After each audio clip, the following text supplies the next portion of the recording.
servici. După 3 ani fără servici, normal că ești frumos.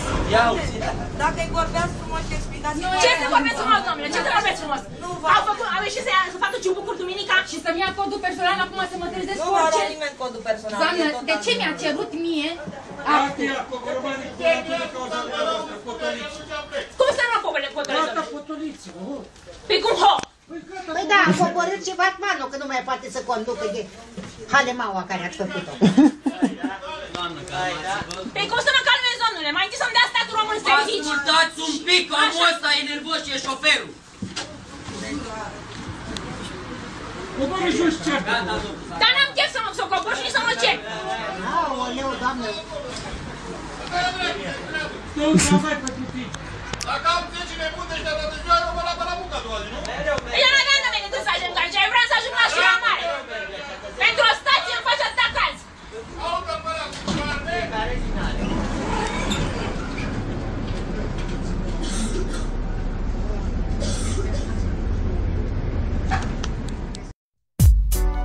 Yes. Let me tell you why.